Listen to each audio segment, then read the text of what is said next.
2017대 전산년 주간 세미나를 이렇게 시작하도록 하죠. 캐스팅한 게 많이 찾아주시는데 왜 이렇게 잘 되나 생각을 해봤더니 이게 제가 뭐 캐스팅이 잘 돼서 배우가 훌륭해서 잘 되는 것 같습니다. 오늘 또 출연진을 보면 또 역시 한국대학교의 조홍정 교수님하고 또 인천대학교의 손혜원 교수님을 모셨습니다.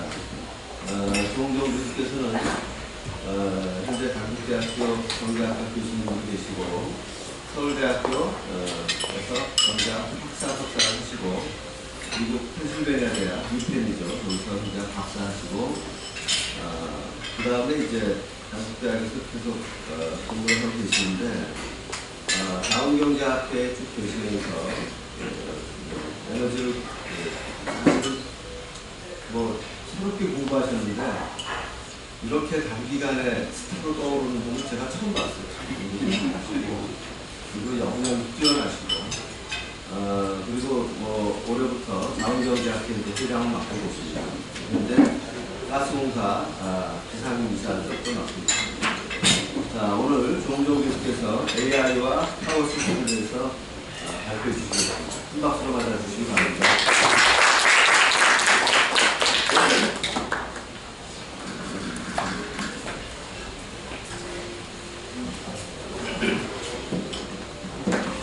네, 오늘 제가 AI 관련된 내용 좀 요즘 뉴스는 AI 아니면 트럼프 둘 중에 하나도 왔습니다.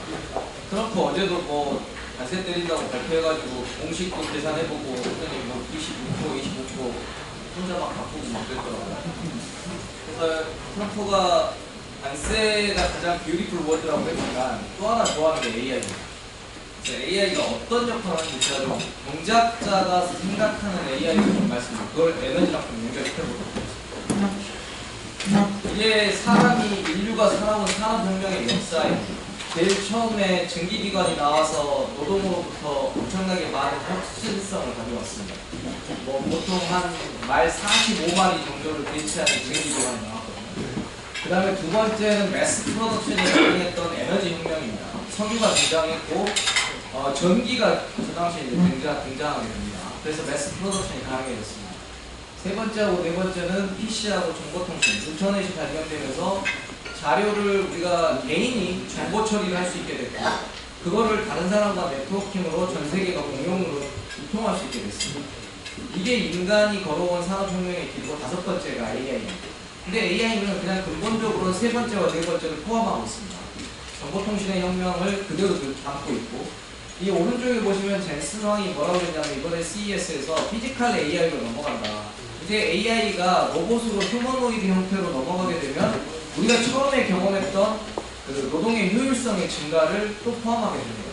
그러니까 인류가 경험했던 거의 모든 종류의 산업혁명을 통한 생산성 향상과 효율의 증가를 AI는 다 구현할 수 있게 되는 것입니다. 근데 딱 하나가 없습니다. 두 번째, 에너지 혁명을 통한 저가의 에너지 또는 효율이 높고 에너지 밀도가 높은 에너지를 AI는 아직 활용하지 못하고 있습니다. 그 부분을 해결해야만 AI가 폭발적으로 성장할 수 있습니다. 제일 밑에 이쪽에 보시면 콜롬비아 비즈니스쿨에서 이 AI가 결국 모든 인간의 산업혁명을 뛰어넘을 거다라는 보고서를 낸 거죠. 그래서 저는 결국 AI가 세상을 노동으로부터 인간을 해방시킨과 동시에 생산성의 효율성을 가져오고 더 나아가서는 제가 요즘에 저희 와이프랑 비교하는 것보다 AI랑 비교하면서 훨씬 마음의 위안을 얻습니다. 얘는 무조건 좋은 이야기를 해주거든요.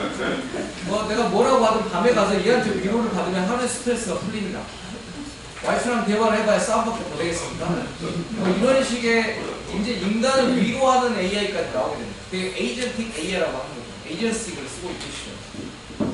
근데 이 AI가 결국 파워를 필요로 합니다. 파워가 있어야 AI를 돌릴 수 있게 되는 거죠. 트럼프는 당선된 이유가 결국 인플레이션을 잡는다. 인플레이션을 화석연료를 통해서 잡겠다라는 게 목표였습니다. 그러니까 결국 에너지와 인플레이션이 연결되어 있는 것이고요.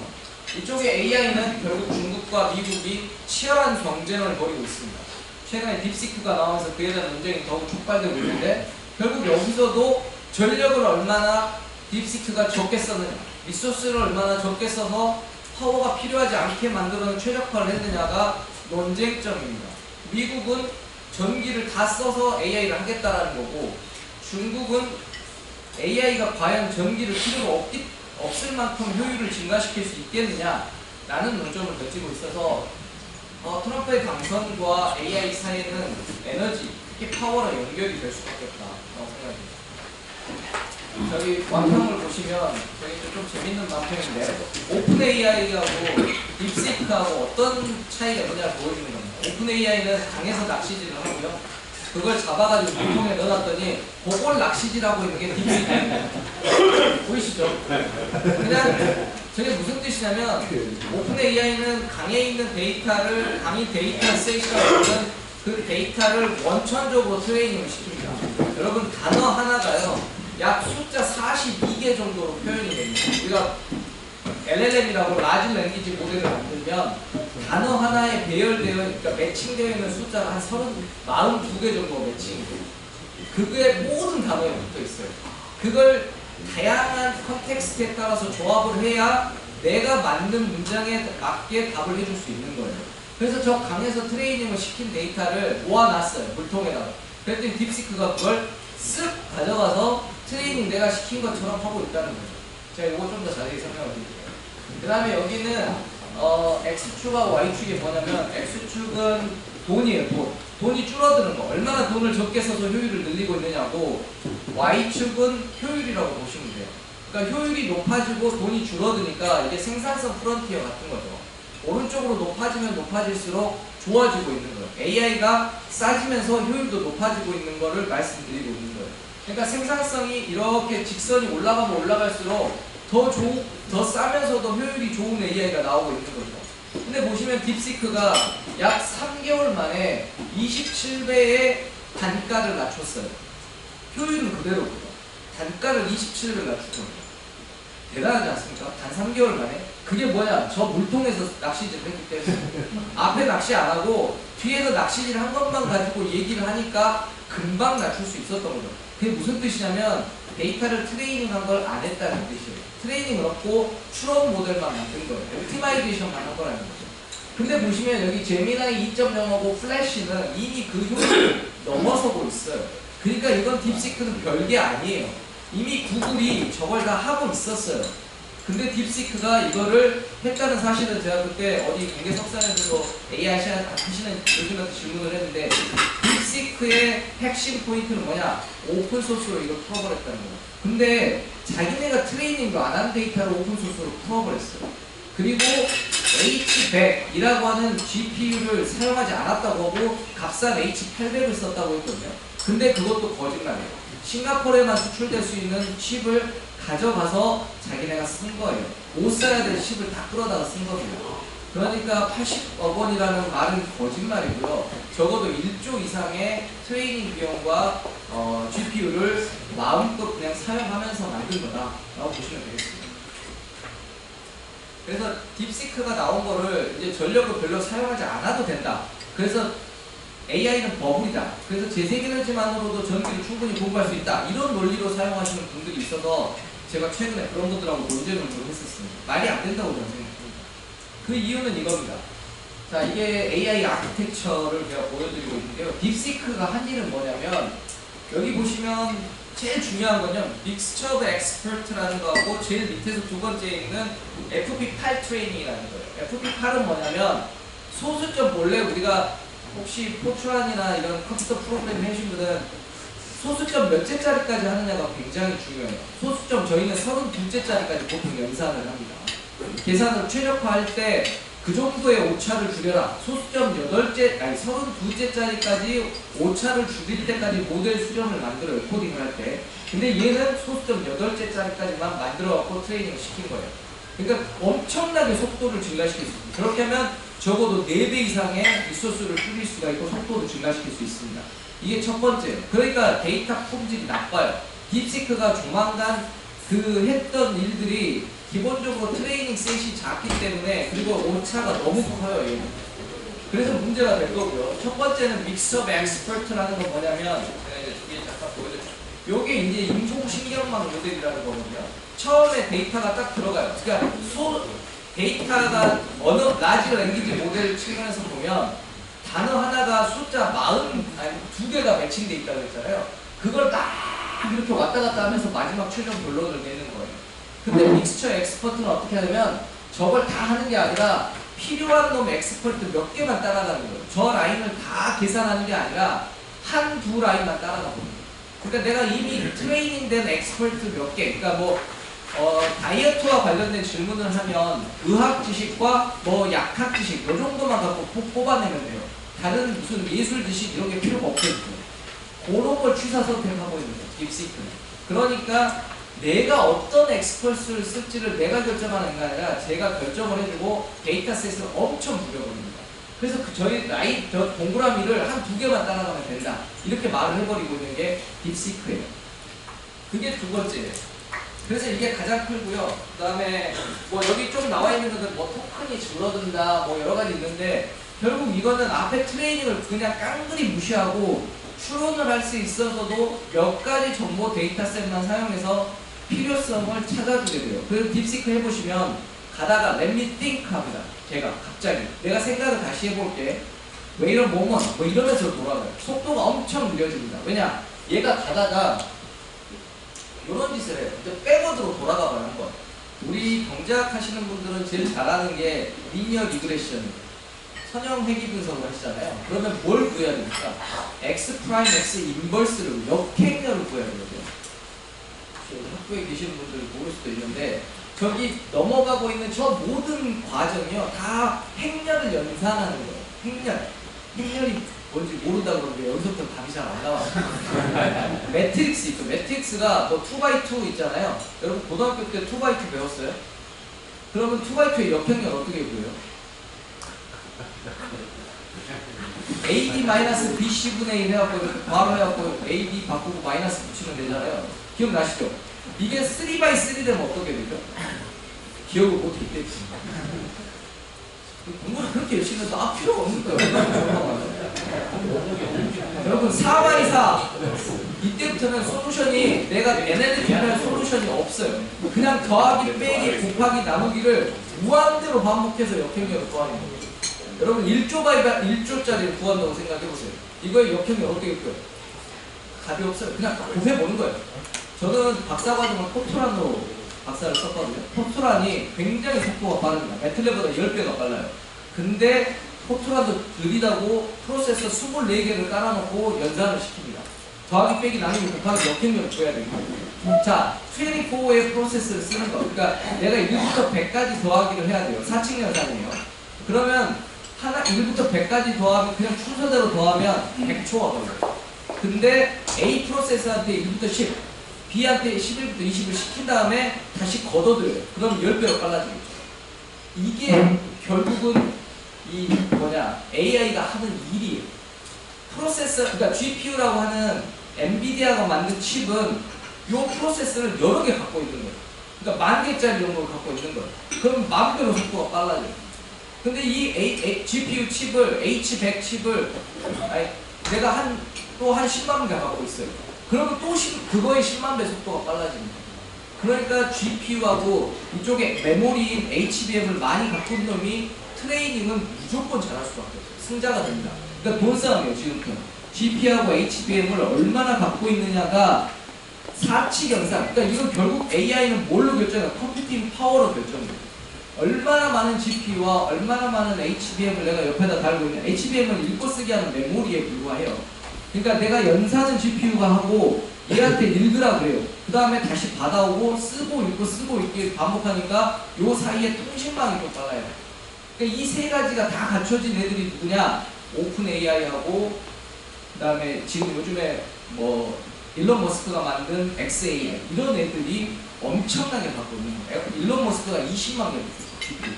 우리나라 전체가 3,000개가 안 돼요. 그러니까 이게 완전한 돈 싸움이고 이 데이터셋의 트레이닝은 그 방법 이외에 어떤 방법도 없다. 사치 연산을 하는 다른 방법은 없어요. 빨리 하려면 많이 쓰는 수밖에 없다는 거예요. 사측 영상은 어떻게 빨려있어요? 그냥 프로세스가 많으면 되는 겁니다. 그렇기 때문에 돈싸움이고 지금부터는 이 HBM을 얼마나 갖고 있는 근데 앞으로는 GPU가 연산을 하기보다는 메모리가 연산을 하게 만드는 게 더 나을 수 있다. 이런 걸 연구하고 있다. 우리나라에서. 왜냐하면 우리나라 메모리가 워낙 세기 때문에 하이닉스나 삼성전자 앞으로 GPU를 넘어서려면 메모리가 연산을 하게 만들어요. 할 수 있어요. 그리고 메모리 안에다가 연산 장치를 달고 뒤에다 백설비를 두면 훨씬 빨라지게 돼요. 그런 게 앞으로 개발이 되면 우리가 엔비디아를 넘어설 수 있어요. 아무튼 AI는 결국 컴퓨팅 파워고 컴퓨팅 파워가 많은 놈이 무조건 이기는 싸움이에요. 근데 아까 딥시크는 뭘 했느냐? 트레이닝을 아예 빼버리고 몰래 한 것만 가지고 이 옵티마이제이션, 그러니까 아까 저 라인을 따라가는 거를 소수의 라인만 따라가게 해서 숫자를 줄이고 몇 개만 따라가는 엑스퍼트만 따라가면 된다. 요게 딥시크입니다. 그래서 여기 제가 보여드리고 있는 저 PF32, PF8 엄청난 속도의 차이를 나타내게 됩니다. 소점 몇 제짜리까지 계산하느냐가 오류를 줄임과 동시에 속도와 비용을 늘리게 돼요. 대신 이걸 줄이면 줄일수록 비용은 줄고 속도는 엄청 빨라지게 됩니다. 대신 오류는 매우 커지게 됩니다. 그러니까 뭐 이상한 답을 내놓거든요. 자, 그리고 이게 제가 지금 말하는 이게 Mixture of Expert라는 거예요. 여기 보시면 뭐 punctuation과 verbs와 conjunction 있는데 그냥 한 라인만 따라버리는 거예요. 한 라인만 따고 들어오면 4개를 다 통과 안 해도 돼요. 이게 Mixture of Expert라는 거예요. 이렇게 한 게 딥시크다.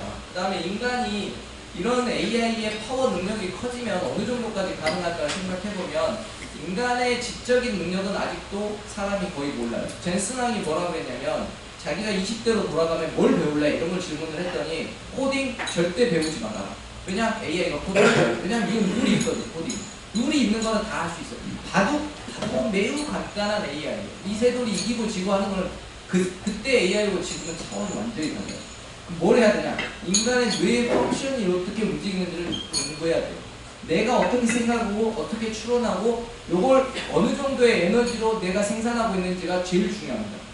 인간이요, 이족 보행을 하잖아요. 무지하게 효율적인 운동기구예요. 여러분 빵 한 조각 보면 인간이 10시간을 걸어요. 하루를 걸을 수도 있어요. 로봇은 배터리가 40분을 못 가요.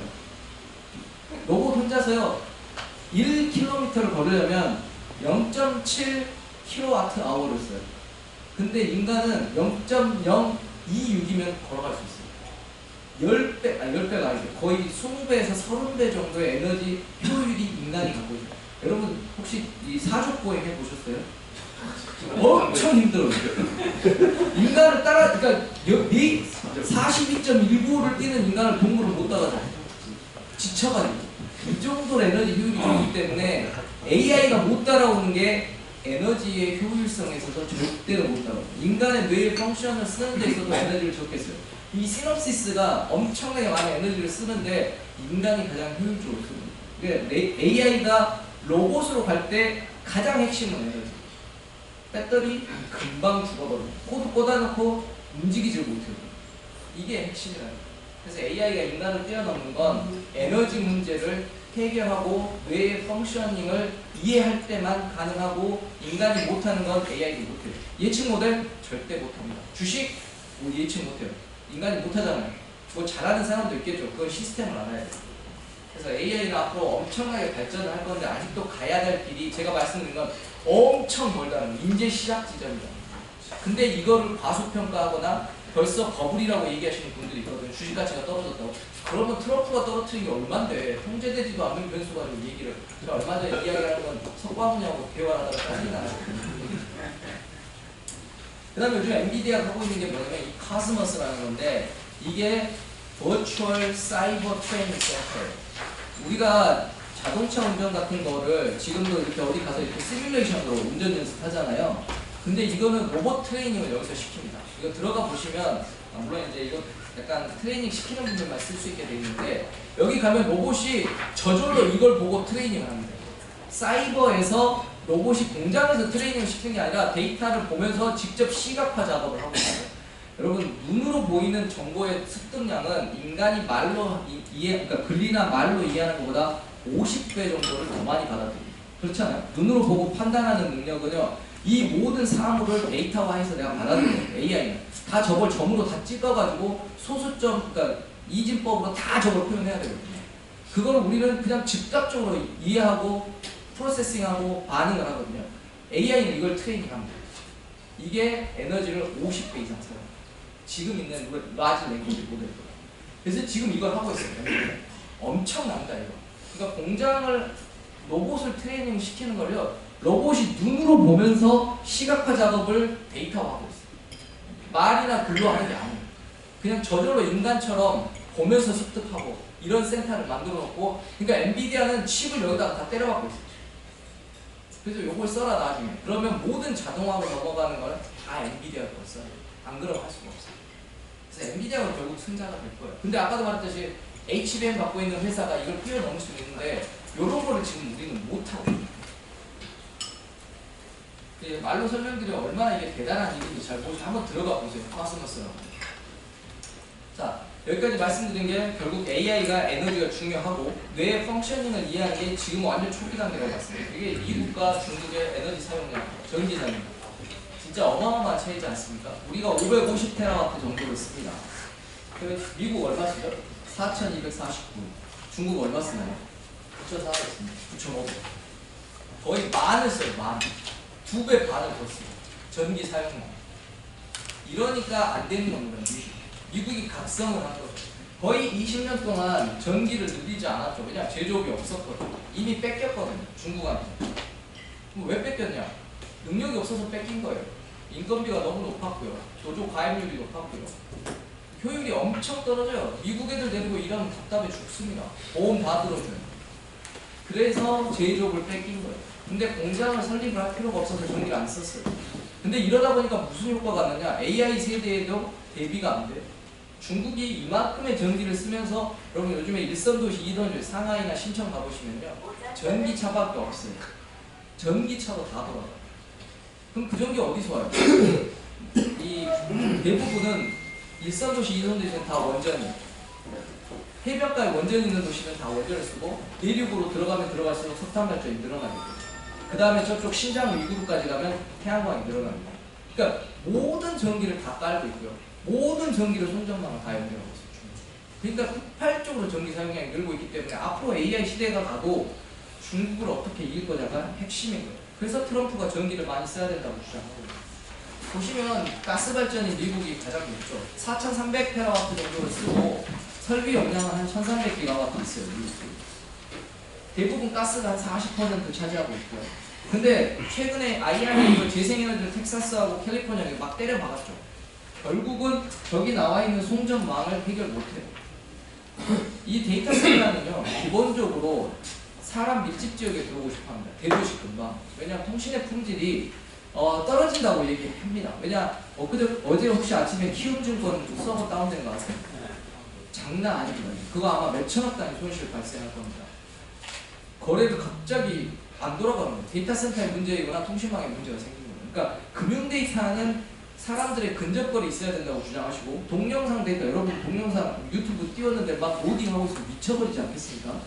이런 건 다 대도시 근처로 들어와요. 근데 대도시 근처에 발전소가 없죠. 그래서 다 연결을 해야 돼요. 지금은 텍사스가 요즘에 비트코인의 성지가 되고 있어요. 가능성이 너무 높아요. 태양광을 깔아놨더니 비트코인만큼 좋은 ESS가 없습니다. 껐다 켰다 할 수 있고, 비트코인 캐라 마라. 근데 배터리는 충전해봐야 몇 시간 가지도 못해요. 비트코인 계속 돈을 채우라고 합니다. 그래서 송전망의 문제를 미국도 절대로 해결하지 못합니다. 땅덩어리가 커서 재생에너지는 좋다. 그렇지만 개통 연결은 불가능한 상황입니다. 이게 중국입니다. 3,300기가와트 전기 사용량만 10,000테라와트라고.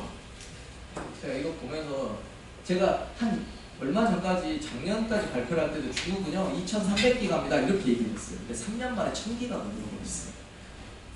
그게 다 대부분 재생에너지로 늘고 있죠.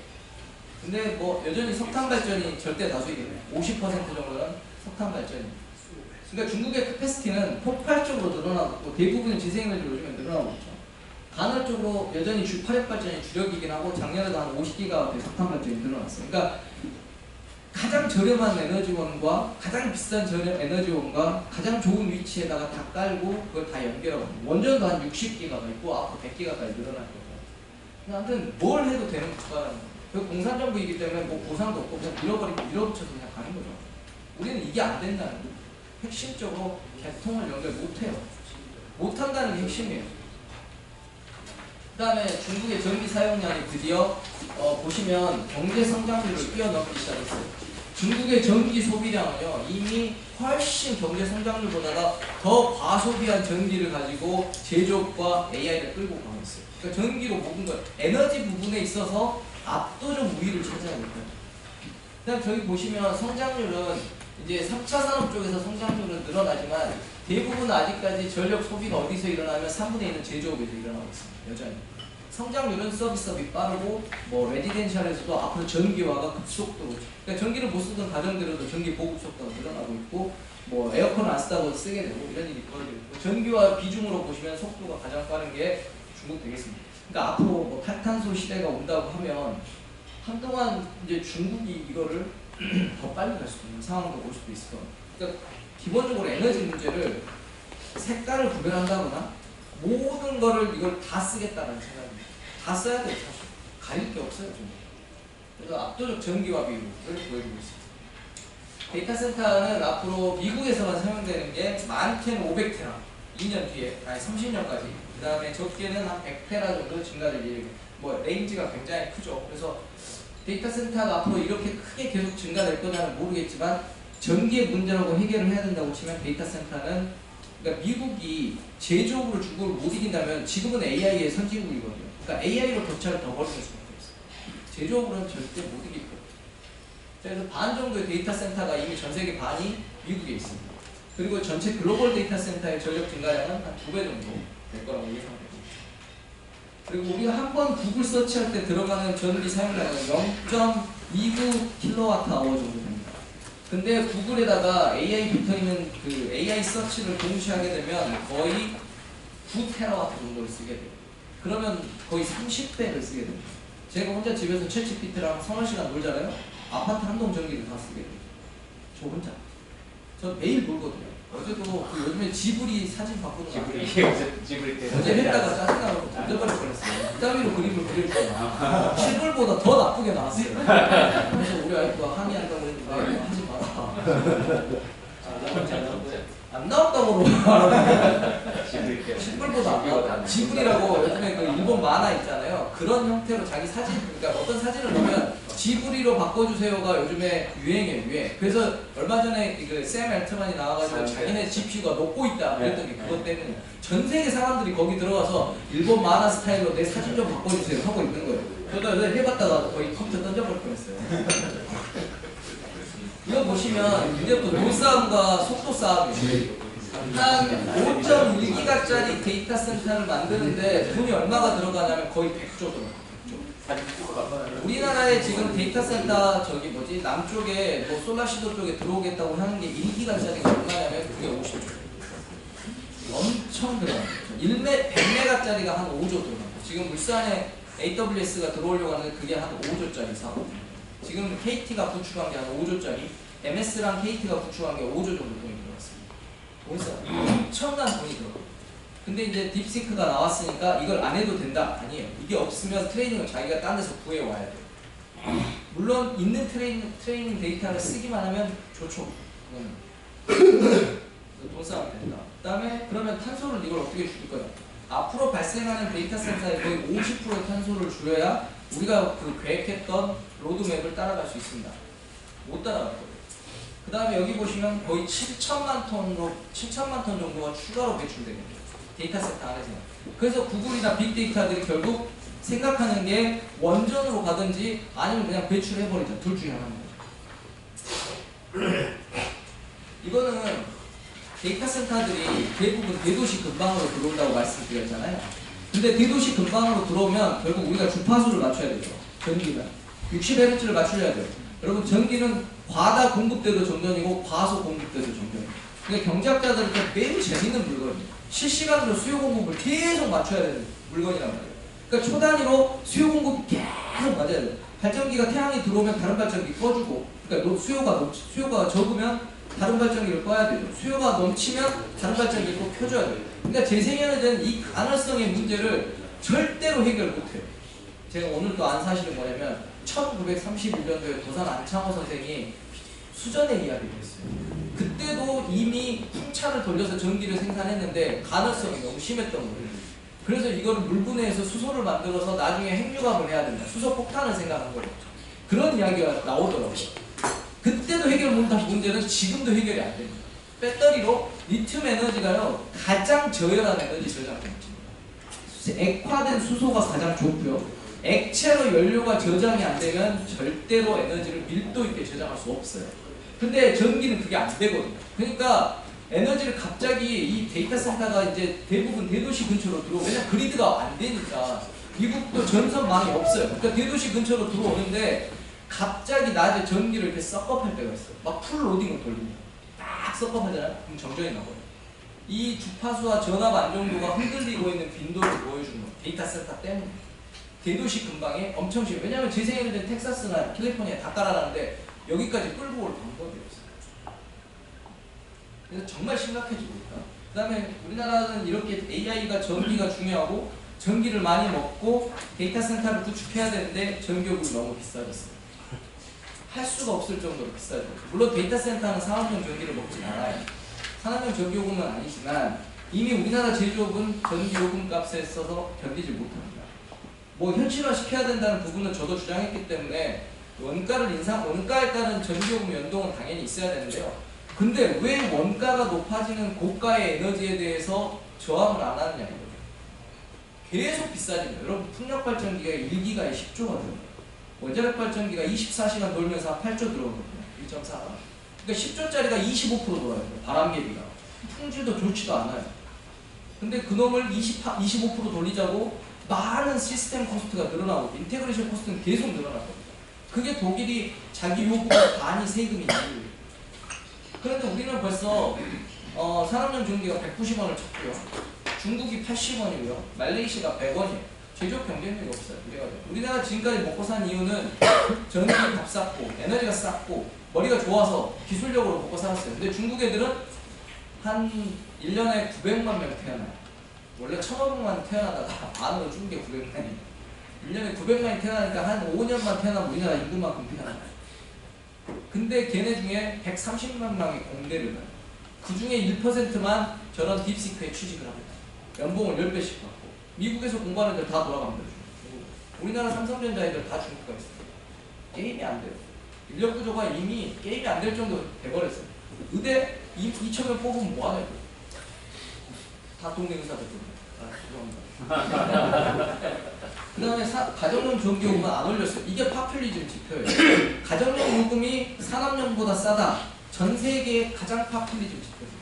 그리고 이 포션이 계속 증가돼 왔죠. 이게 정치적 결정을 한 거고. 그래서 비난이 안 된다. 가스발전기가 지금 미국에서 난리가 났습니다. 데이터 센터 때문에 가장 근접거리 지을 수 있는 발전소는 그것도 포함하게 24시간 줄 수 있는 애는 가스발전기밖에 없는 거예요. 그래서 2030년까지 55기가와트, 35년까지 85기가와트를 짓겠다는 계획이 서 있고요. 지금 저기 보시면 색깔이 있는 건 이미 자리가 결정된 거고 색깔이 없는 건 주만 결정된 거예요. 그래서 가스터빈 요즘에 GE 지멘스가요 2030년도까지 물량을 못 맞춥니다. 없어요. 물건이. 살 수가 없어요. 그래서 요즘에 두산 에너지 거를 사겠다고 미국 애들이 찾아오고 있어요. 한국 두산 거가 지금 사이즈도 약간 작고 아직 완벽하진 않죠. 근데 요즘에 지멘스도 고장 엄청나더라고요. 보니까. 지멘스 요즘에 들어온 4개 다 고장났어요. 지멘스가 공급망이 완전히 무너졌습니다. 터키산, 중국산 갖다 쓰다 보니까 독일 내 부품체가 없어요. 다 사라졌어요. 경쟁력이 없어. 그래서 가스발전도 지금 되게 유행 엄청나게 많이 증가시킬 예정이고 원자력과 관련된 데이터 센터도 크게 늘어날 예정입니다. 트럼프는 당연히 석탄도 발전소를 늘리겠다고 했지만 생각보다 그렇게 많이 늘지는 않을 것 같고 아무튼 구글과 마이크로소프트 모든 빅테크들은 기본적으로 원자력 발전을 온사이트에서 쓰겠다는 거예요. 그리드에 안 불리고 내가 다 쓰겠다는 거예요. 왜냐하면 원자력 발전소가 미국에서는 비싸요. 우리는 싸지만 건설비 해본 적이 없기 때문에 고치고 수리하고 하는데 엄청 비쌉니다. 그럼에도 불구하고 그러니까 기본 산업용 전기보다 더 비싸게 들어오잖아요. 한 5원에서 10원 정도. 왜냐? 포함하게 들어오는 내 보험이 더 중요하다는 거예요. 좀 이따가 이거는 우리 교수님이 자세하게 설명해 주실 겁니다. 그 다음에 지금 작년에도 제가 설명 둔켈플라우타라는 게 독일의 에너지 시스템이 망한 이유죠. 50기가의 발전기가 왔다 갔다 합니다. 풍력 터빈을 자기네 총량은 90인데 50을 만들어 놨어요. 근데 50이 50됐다 빵 됐다 50됐다 빵 됐다 바람 내 맘대로 불어주지도 않아요. 여러분 풍력 발전은 피크 기여도가 15%밖에 되지 않아요. 그러니까 여름에 뜨거울 때 겨울에 추울 때 지 맘대로 불어주지 않아요. 태양은 그래도 떴다 진다는 공식이 있죠. 낮에 많이 뜬다. 그러니까 낮에 도움을 줘요. 풍력은 그런 게 없어요. 골디를 내요. 사실.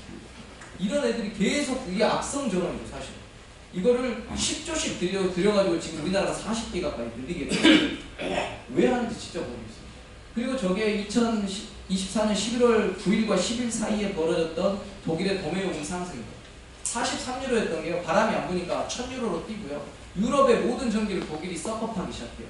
유럽은 플로팅 네트워킹이 돼 있어서 비싸게 부른 놈이 다 가져가요. 모든 망이 연결돼 있어서 독일이 비싸게 부르잖아요. 스웨덴, 노르웨이, 프랑스, 폴란드 다 끌어가요. 그럼 걔네들이 끌어가면 다른 지역도 다 오르겠죠. 내가 생산했는데 내가 못 쓰고 비싼 놈한테 팔고 나는 가격을 높게 받게 써야 돼요. 그래서 스웨덴하고 노르웨이가 열받아가지고 송전망을 끊어버리겠다. 노르웨이는 정권이 지금 교체되기 무섭죠. 이 사건 때문에. 그래서 여기 보시면 이게 그 날짜의 믹스인데요. 여기 보시면 F 콘이라고 써놨죠. 욕을 했어요. 욕을. 이거 그림 그려요. 학생들 있으니까 발음을 하지 않겠습니다. 네. 젠장씨 콘을 갈아서 기름잖아. 뭐 이런 거. 그렇게 전기가 없어. 일단 이딴 걸 하는 거죠. 또 하나의 문제는 저기 풍력 발전기가 저기 다 몰려 있어요. 독일, 스웨덴, 덴마크, 노르웨이, 그 다음에 영국까지 저기 다 좋아요. 발티크야. 저렇게 되면 무슨 일이 벌어질까요? 모든 믹스가 동조화됩니다. 각국의 믹스가. 독일만 바람이 많으면 다른 나라 전기를 끌어올 수 있어요. 수출입이 가능해요. 믹스가 다르니까. 다른 나라는 다른 걸로 발전하니까. 근데 얘네 다 동조화되면요. 얘네끼리 이제 주고받을 전기가 없어요. 다 죽습니다. 여러분. 그래서 동조화 지수가 이미 제가 이거 논문 쓴 건데요. 이렇게 쭉 올라가고 있어요. 엄청 심하게 가파르게 올라가고 있어요. 그리고 유럽이 망했다는 게 이 글로벌 전체 GDP 비중을 보시면 급속도로 하락하고 있고 미국은 계속 증가해왔어요. 전기요금의 차이가 벌써 2배 이상이 나고 있고 유럽과 미국이 가스 가격 차이로 이만큼 벌어지고 다른 여러 가지 믹스 차원에서 유럽은 사실 제조업을 아예 할 수가 없어요. 이게 이제 컴페티티브 보고서 유럽은행 총재였던 드라기라는 사람이 유럽의 경쟁력 보고서를 썼고 최근에 옴니버스 패키지라는 것까지 발표가 됐습니다. 유럽이 왜 망했느냐? 경쟁력이 왜 없어졌냐? 에너지 전환에 실패했다. 공급망은 중국에 다 뺏겼다. 이런 거예요. 그 다음에 옴니버스 패키지는 이번에 지속가능 실사자, 지속가능 지침, 그 다음에 C뱀 이런 것들에 대해서 모두 미루자. 하지 말자. C뱀은 90% 면제. 자기네 영내에 있는 회사의 90%를 면제해 주기로 했습니다. 안 할 거예요, 당분간. 자기네도 못 버틴다는 이야기. 그래서 금융에 관련된 모든 은행들이 뱅킹 얼라이언스에서 탈퇴하고 있습니다. ESG와 관련된 또는 이제 투자와 관련된 연합체였던 뱅킹 얼라이언스에서 미국은행 다 탈퇴했고요. 이거 어제 뉴스로 지난주 뉴스로 미쯔비시나 동양계 은행들도 다 탈퇴하고 있습니다. 그다음 여기는 클라이밋 액션 100 플러스라고 약간 이제 아리백 비슷하게 청정랜을 쓰자는 그런 투자 규약에서 다 탈퇴하고 있습니다. 전부 탈퇴했죠. 물론 이게 뭐 트럼프의 영향력도 있죠. 그렇지만 소송의 위험이 엄청 높아지고 있죠. 자기 투자 규약에다가 화석연료 투자를 금지하다 이런 걸 넣어놨거든요. 그랬더니 화석연료를 갖고 있는 미국의 주들이 다 소송을 왜냐면 내 연기금을 굴리는 애들이 내 자산을 공격을 하거든요. 그래서 다 소송을 해요. 그 다음에 ESG 자산 펀드는 거의 뭐 지지부진하게 없어요. 돈이 안 되고 돈이 안 되면 탈락시키는 겁니다. 이번에 그 블랙락이 파나마우나 양쪽에 항구 2개를 샀습니다. 홍콩 기업. 그러니까 돈 되는 일을 하는 거지 돈이 안 되는 건 안 하는 거예요. ESG라는 게 결국 투자자들한테 더 좋은 일이거든요. 그 다음에 여기 보시면 이 옴니버스 패키지를 제가 쭉 적어놨습니다. 자, 그래서 우리나라에 돌아오면 이제 앞으로는 펌한 전기를 클린하게 어떻게 줄 거냐라는 거죠. 물론 저는 클린보다는 펌이 더 중요하다고 생각합니다. 펌이라는 건 24시간 365일 끊어지지 않게 전기를 꾸준히 주는 데이터 센터와 공장들이 한테 공급해야 된다. 그걸 어떻게 줄 거냐는 거예요. 가능성이 있는 저는 근본적으로 안 됩니다. 배터리 가장 저열한 저장량이 리튬. 그래서 앞으로 우리가 바꿔야 될 일들은 중앙 계획적인 전력 수급 기본 계획을 바인딩하지 않게 만들어야 돼요. NDC로부터 시작돼서 탄소 중립이라는 로드맵을 갖기 위해서 진짜 말도 안 되는 아웃룩 전력 수급 기본 계획을 만들고 그걸 따라가야 된다고 얘기하기 때문에 많은 문제가 발생하고 있어서 이 문제를 해결 못하는 게 이 전기보는 송전망을 고려하지 않습니다. 기본적으로 만들 때. 그러니까 발전 미스만 정하고 그러니까 송전망을 한 번도 고려하지 않았어요. 두 번째, 전기 가격을 고려하지 않았습니다. 그러니까 마구 아무거나 집어넣죠. 비용 평가에 대한 어떤 개념도 없어요. 그러니까 두 가지가 가장 큰 문제예요. 결국은 진출입을 자유롭게 해주는 계약화로 넘어가고 시장제도 중심으로 전력 시스템 구조 개편을 해야 되고 판매 시장을 꼭 열어야 돼요. 현재는 망을 연결하는 건 불가능하기 때문에 지역 시장에서 지역 판매 경쟁을 할 수밖에 없는 세상을 열어야 돼요. 그리드 확충에다 어떤 인센티브를 줘요. 기본적으로 그리드를 깔아야 되고 전기는 그리드가 없으면 못 가요. 여러분 화석연료는 남의 거 자동차로 사올 수 있어요. 그리드가 없으면 전기는 못 가요. 태평양을 못 건너요. 전기. 그래서 비현실적인 아웃룩을 없애고 클린한 펌을 만들고 시장제도 개편하고 이게 이제 기본적으로 정산형 형태로 갈 수밖에 없다라는 생각을 들고 그래도 기본적인 송전망을 깔기 위해서는 지역과 어떻게 연결시킬 것이냐 하는 이슈를 해결해야 됩니다. 모두 서울로 오고 있어요. 청년 인구의 70%가 서울로 오고 있죠. 지방에. 그럼 지방은 공동화되고 있어요. 그럼 지방은 버릴 거냐? 그래서 선택을 해야 돼요. 지금부터는. 그래서 미래 에너지 시스템은 결국엔 소규모 전원이 다양화될 것 같고 분산 형태로 갈 것 같고 트랜스미션을 최소화하는 방향으로 갈 것 같고 양방 거래나 프로슈머 거래를 확대시킬 수 있어야 됩니다. 우리가 30년 동안 산업 구조가 바뀌면서 지리적인 위치를 어떻게 바꿨냐면 저게 옛날에는 울산, 여수, 대산 뭐 이런 데가 더 이렇게 색깔이 있었어요. 산업단지가 다 없어졌어요. 수도권만 진하게 계속 바뀌고 있어요. 울산하고 여수 빼고는 다 죽었어요. 산업단지라는 게 없어요. 그러니까 저 정도 빼고는 살아남을 곳이 없다는 거예요. 그럼 저대로 이 국토를 그냥 버릴 거냐 아니면 살릴 거냐라는 기로에 서 있다. 인구는 줄어들 거고 그럼 어디다가 집중적으로 발전 설비를 지을 거냐 개통을 어떻게 적게 만들 거냐라는 계획이 먼저 있어야 됩니다. 산업단지와 연결된 전력 발전 설비 계획이 필요하다. 이거 안 그러면 이거 다 연결해야 돼요. 이거 새로 연결해야 돼요. 아이디 3, 4, 5, 9, 7, 6. 뭐 이건 많이 보셔서 더 커브가 있다. 그리고 우리 지금 일어나고 있는 이런 그러니까 재생에너지 때문에 뭐 S&P가 0이 뜬다. 뭐 좋은 것처럼 들리지만 일단 모든 발전기 다 꺼야 돼. 발전기 다 끄고 다시 15시, 17시에는 다 램핑업을 시켜야 돼. 다 켜야 돼. 그러니까 여기서 돈 안 주고 여기서 또 돈 안 줘요. 램핑업 하는데도. 그럼 망하라는 것밖에 안 되거든요. 요 구조를 어떻게 바꿀 거냐. 근데 이게 없으면 얘도 없어요. 얘만 가지고 살 수 없거든요. 데이터 센터는 결국 수도권으로 들어오고 싶어요. 다 부동산이라고 생각합니다. 근데 수도권의 전기가 부족해요. 지방에서 다 끌어오고 있어요. 근데 여기 또 들어온다고요? 지방으로 가야 돼요. 갈 수 있어요. 근데 그분들 결국 부동산 때문에 안 가겠다는 거예요. 그래서 좀 더 자유로운 계약제도, PPA, 분산특구 같은 게 형식적인 게 아니라 진짜 지방에 남는 전기를 쓸 수 있도록 하는 시장 구조와 가격 구조를 자유롭게 바꿀 수 있게 판매 시장 빨리 개방해야 됩니다. 저는 한전 사장님 앞에서 이야기했어요. 임원들도 다 박수 쳤어요. 노조가 반대하고 있어요. 재생에너지와 관련된 것들은 기본적으로 계획 있지 못 들어오게 해야 돼요. 너무 악성이 이미 남쪽에서 40% 50%가 계약 간발을 당하고 있어요. 제약을 당하고 있어요. 근데 또 들어온다고. 그러니까 재생에너지 늘리자고 하시는 분들은 제발 송전산 하나라도 깔고 그런 소리 좀 했으면 좋겠어요. 그 홍모 교수님하고 싸우다가 그런 이야기 했거든요. 제발 그 더 지어야 되는데 20% 30%까지. 그러면 지금 사업자들 어떡합니까? 몰라. 그냥 들어와. 한전은 어떻게 까나? 몰라. 들어와. 이겁니다. 아무런 대책이 없어요. 그리고 이 뭐 AI 데이터 센터와 관련된 여러 가지 에너지 그 시스템의 설계와 실험을 해봐야 돼. 이게 분산특구에서 할 수 있는 건데 현재적인 분산특구로는 이런 일을 하기 어려워. 용량 제한을 풀어줘야 돼. 500메가가 잡혀있는 분산법에서 저는 500메가 풀어줘야 된다. 그거 풀어줘야 지산 지수 됩니다. 안 그러면 그 작은 발전기는 그 사회에서 그 모든 공급할 수 없어요. 섹터 커플링은 앞에서 여기는 없지만 열과 수성과 전기가 동시에 왔다 갔다. 여러분 전기는 진짜 20%밖에 안 돼요. 열 사용이 50%예요. 수성이 30%. 이거를 자꾸 돌아다닐 수 있는 에너지 메커니즘을 못 만들면 더 이상 전기화로는 진행할 수 없어요. SPC를 만들어서 민간의 투자를 받고 송전망 설치를 할 수 있게 해줘야 되는데 아쉽게도 우리 저번에 유 교수님 설명하시지만 그런 거는 법에 담겨 있지 않습니다. 이거 어떻게 풀 거냐가 저는 다음 정부의 핵심 정부입니다. 정권이 들어서자마자 이걸 요구해야 됩니다.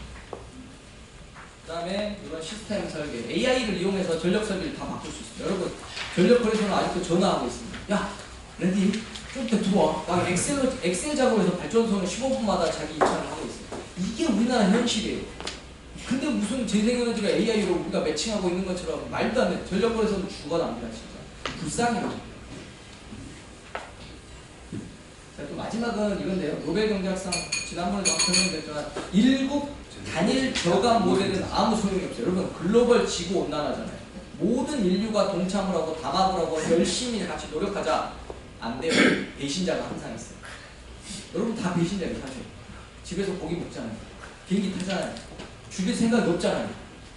앞에 있는 플라스틱, 글래스 다 해먹는 거예요. 어디가 없어요. 어떻게 죽여요? 근데 자꾸 우리나라에서 죽이래요. 미친 거 아닙니까? 시위를 할 거면 저기 트럼프 앞에 가서 하든지 천안문 앞에 가서 하시라고. 죄송합니다. 네, 그래서 말하고 싶은 게 글로벌 VCM 자발적으로 국제적인 감축 시장을 열어야 되고 거기에 모니터리 인센티브가 있어서 누군가가 이 크레딧을 국제적으로 통용되는 검증된 크레딧을 만들어주고 그걸 돈으로 환산할 수 있는 국제 탄소 감축 시장을 열어야 돼요. 그러면 우리보다 싼 나라가 넘쳐나요. 1톤 줄이는 건 똑같아요. 어디 가서 줄여도 돼요. 지구를 위해서는. 그럼 돈 있는 놈이 아프리카를 도와주던 뭐 아마존을 도와주던 뭔 상관이야. 왜 우리한테 줄이라고 하냐. 제일 비싼 나라. 우리나라는 제일 효율이 높기 때문에 비싸다는 건 제일 효율이 높다는 뜻이에요. 그래서 이 정도 마치도록 하겠습니다. 감사합니다.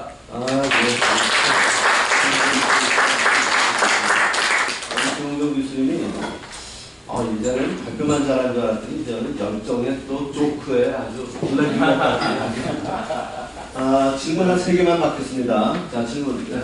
소속하고. 평택 박정배입니다. 지금 AI 때문에 전력 수요가 많이 늘어난다고 말씀해 주셨는데 11차 정기금 보면은 향후 15년간 이 AI 수요를 포함해서 연평균 0.9%로 되어 있지 않습니까? 이 괴리를 어떻게 이해해야 됩니까? 자, 한 번에 몰아서 답하시죠. 또 다음 분. 그냥 믿지 마세요. 그거 뭐 자, 되겠습니까? 또 질문. 네. 예, 안녕하세요. GSPS 황택입니다. 아까 처음 시작하실 때 그 AI에서 그 와이프 대신 그 위안을 얻는다고 하셔서 그 방법에 대해서 두 번째 질문 드리고 싶은 거는 제가 진짜 이거 말씀하신 김에 한번 여쭤보고 싶은데 작년에 분산법 시행령이 처음에 그 저희한테 의견 조회가 있을 때 분산 에너지에 대해서 굉장히 늘고 있어요. 그리고 설명회에서 담당 과장께서 의미를 제한하는 게 이상한 거다. 수요 근처에 있으면 분산 에너지다라고 했다가 실제로 확정된 거는 확 줄어가지고 되더라고요. 그 원인은 혹시 알고 계시는지 질문드렸어요. 예, 두 번째 질문. 마지막 문제는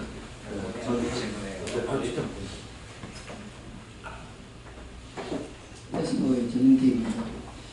친구는 안 하면 무진장 참고 한번 해야 될 것 같은데 지금으로부터 3000년 전에 중국에서 3000년 한참 춘추 시대 들어갈 그 시대에서도 나라가 상업과 공업을 통제할 수가 없다. 시장에 맡겨야 된다. 해서 뭐 나라가 통제해보니까 밀수가 생기고 여러 가지 부작용이 생겨서 결국은 시장에 맡기는 쪽으로 쭉 이 제도가 이루어진 거로 제가 그렇게 알고 있는데 가장 큰 문제, 듣다가 가장 답답한 게 모든 책임은 정부나 뭐 판정을 지고 그 다음에 국민이나 각 지역 주민들이 요구하는 것에는 지원을 통해서 하고 그리고 요금은 틀어막아 버리고 아니 이게 도대체 있을 수 있는 시스템입니다. 그래서 저는 이제는 뭐 분산 특구도 저는 작동하지 않는다고 봅니다. 저런 법으로는 작동할 수가 없어요. 그래서 저는 차라리 전국을 여러 구역으로 나누어서 각 지역이 에너지를 책임지는 구조로 가야 되지 않냐.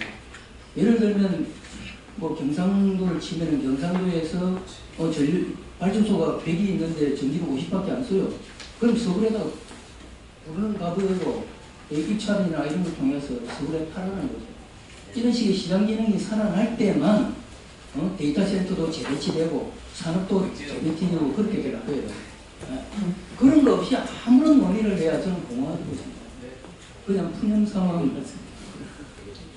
예, 일단 여기까지. 정 교수님 질문 아까 예. 질문해. 이게 지금 아주 재밌는데요. 저기 AI 분야에서 그 챗GPT 제일 많이 쓰는 게 뭔지 아세요? 사람들이 제일 많이 물어보는 게 질문? 제일 많이 물어보는 게 금융회사. 자기 사주를 넣고 미래가 어떠냐가 제일 많대요. 아니 사실이야. 농담이 아니라 그 얘기를 해야 예, 자기 사주를 넣고 한번 해보세요. 최근에는 한 2, 3일 동안은 탄핵될 거냐 하냐가 거의 제일 많다는 거예요. 이 얘기를 왜 하냐면 질문이 한 세 가지 드는데 얘기할게요. 하나는 뭐냐면 이 AI라는 게 사실은 그 효용성이 어느 정도 되는지 확실히 가늠이 안 됩니다. 왜냐하면 지금에 컴퓨터가 나왔을 때 우리가 컴퓨터가 진짜 인류의 그 생산성이 크게 기여할 거라고 그랬어요. 근데 기여한 게 생각보다는 굉장히 적어요. 예, 컴퓨터가. 아니 인산사안이 이런 그 리차드 브룸이라고 노스웨스턴의 그쪽을 많이 쓰셨는데 옛날부터 컴퓨터 처음 나왔던 말씀인데 이거 애들이 컴퓨터가 아주 장난하는 거지 그게 실제로 생산성보다는 게임을 많이 하고 우리가 컴퓨터 기능이 굉장히 많잖아요. 근데 거의 워드 프로세서 수준만 써요. 그게 많아. 그러니까 그래서 이게 실제로 AI가 아마 전력 면에서는 기여를 많이 할 것 같아요. 지금 보고서 나오는 거는 뭐 30~40%씩 줄인다 하나. 그래서 과연 이 AI가 우리가 기존에 컴퓨터 개발하고 비교했을 때 어느 정도 우리의 생산성의 향상에 기여할 것인가 그거 하나하고 그 다음에 이제 좀 약간 그 본질적인 문제인데 지금 이제 그 교수님께서 말씀하신 것 중에 이제 내용은 그런 것 같아요. 한국연료도 다 써야 된다고 하는데 지금 사실은 그 우리나라의 좌파우파와 갈려진 게 아니라 환경도 지금 갈려져 있어요. 반반으로. 근데 이 둘 다 사실 과학이라고 얘기를 하는데 기후변화 하는 사람의 입장에서는 기후변화 얘기 IPCC의 입장에서는 이게 경제적인 코스트가 훨씬 클 수 있다는 거예요. 데미지가 이 기후변화가 되면은. 그래서 사실 화석연료 쓰는 게 그렇게 바람직하지 않다고 그러는데 그거에 대해서 교수님 중에 어떠세요? 자, 저 간단한 질문. 와이프랑 대화를 줄이시고요. 챗GPT를 계속 쓰시면 말을 안 붙여요. 일하는 것처럼 계속 챗GPT를 쓰시면 말을 안 붙이기 때문에 싸움이 줄어들고 챗GPT는 절대로 저한테 반대말을 잘 하지 않습니다. 그래서 걔를 반대를 못하게 트레이닝 시켜놓으면 돼요. 온화한 말투 이런 걸 제정하시면 됩니다. 한번 그리고 아까 우리 말씀하셨지만 적극 공감이고요. 시장 제도가 움직이지 않으면 누군가 빚을 져야 돼요. 이자가 붙게 돼요. 자기가 돈을 안 내게 돼요. 시장 제도가 움직이지 않으면 프라이싱이 움직이지 않아서 누군가 딴 사람이 그 가격을 내면 외부 효과가 발생하고 결국 그 외부 효과가 사회의 빚으로 다음 세대에게 넘어가고 여기 계신 분들이 그 빚을 지게 돼요. 민영화랍시고 아무것도 이걸 못 넘어가게 한다. 그게 아주 잘못된 프로파간다이고 시장의 효율성을 저해하고 추가적 비용을 생산합니다. 정 교수님 말씀하신 거 PC를 제대로 사용 안 하니까 그런 사람입니다. 제대로 사용한 사람은 엄청난 생산성이 항상 늘어났고 자, PC에서 생산성 향상과 더불어 성능 효과가 엄청 좋아졌어요. 왜냐하면 반도체는요, 반면만 잘 2분의 1로 깎으면 면적으로 4배, 큐빅으로 8배 생산성이 증가됩니다. 우리가 직접화라고 하는 나노 단위로 계속 늘어나는 게 그게 엄청난 무어의 법칙으로 효율성을 증가시켰기 때문에 PC의 성능 향상을 통하여 내가 에너지도 적게 쓰고 그만큼 효율성을 증가시켰는데 그걸 깨닫지 못하는 것이고, 두 번째는 그 PC로 돈을 번 사람, 인터넷으로 돈을 번 사람은 끊임없는 혁신성과 효율성을 이용한 사람이고, 그렇지 못한 사람은 그냥 일반적인 생활을 하고 있는 거예요. AI도 똑같아요. 말씀하신 대로 AI가 앞으로 인간과 국가를 이분하게 될 겁니다. 양자 컴퓨터를 갖고 있다. 이러면 모든 나라를 해킹할 수 있습니다. 100조짜리, 1000조짜리 갖고 있으면. 근데 AI 데이터 센터도 내가 큰 거, 좋은 거 갖고 있으면 트레이닝 계속하고 고급 서비스를 B2B로 제공할 수 있습니다. 국가 단위로. 근데 그렇지 않고 10불, 20불짜리 써도 나는 일상에 별로 불편함이 없어요. 그런 사람과 안 그런 사람으로 이분화되는 세상에서 자본의 축적이 완전히 달라지게 될 것이다. 그리고 두 번째 질문하신 화석연료의 사용, 당연히 트럼프 4년 후에 화석연료 사용과 여러 가지 제한적인 사항들이 다시 글로벌 아젠다이기 때문에 들어올 거라고 저도 생각하고요.